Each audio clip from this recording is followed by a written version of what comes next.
Labarin soyayya da ni da ke yarinya.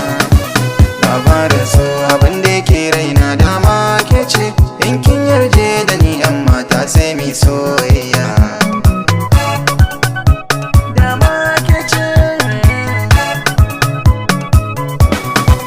soyayya ce tudun dafawa ta tuni na shaida, bai sanya jiki ya daukar ma kuma ba ta san ganda. In za ka shige ta direct sa kai kyale yan shaida, bisa shukar ka cikin lambun so ɗauko mai jidda. Tsananin zancen ki ne kan so suke ce min suda, kuma ke ce nan sila yan mata zo yankan banda.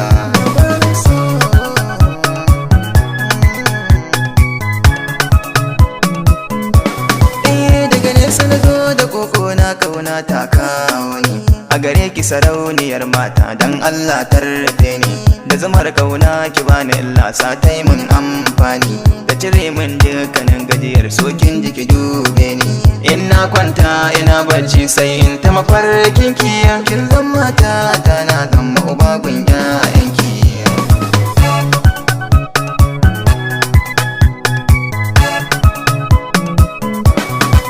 Zan so ki sani cikin raina san bani da tammakarki, kin ratsa jini da ruhi na baki na zancen ki. Kalmar so in zan furta ba ta wuce beginki, ga hannuna ki jani garin so ni din zan biki. Ko na rinse idanuna sai in ta tunaninki, kin zan mata ta ango gani a kwance a gefenki. Dama ke ce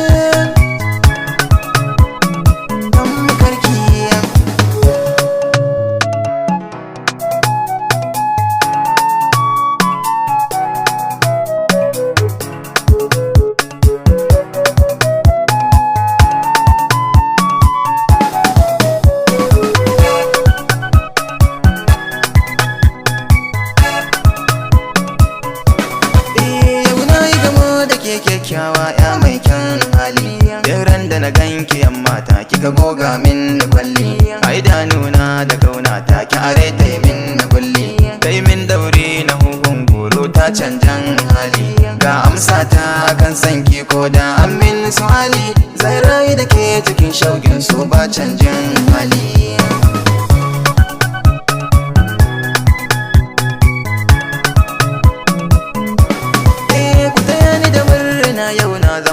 Shalele dangane da mai kaunata za a samu cikin lalle. Zan yanki igama a garin so daki zan kulle, za mu yi zama cikin shaugin aure lale lale. Ba zan miki tilas ba komai kika so shi zaki, zan zama kamar bawa ke kusa rauniya kan doki.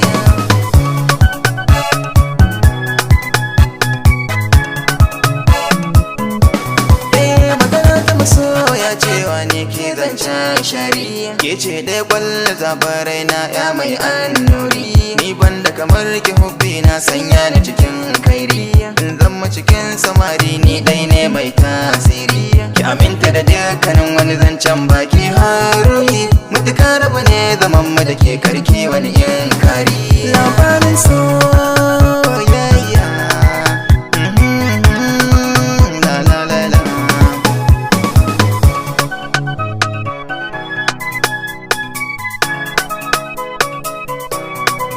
labarin so abin da yake raina dama ke ce, in kin yarje da ni yan mata sai mi so.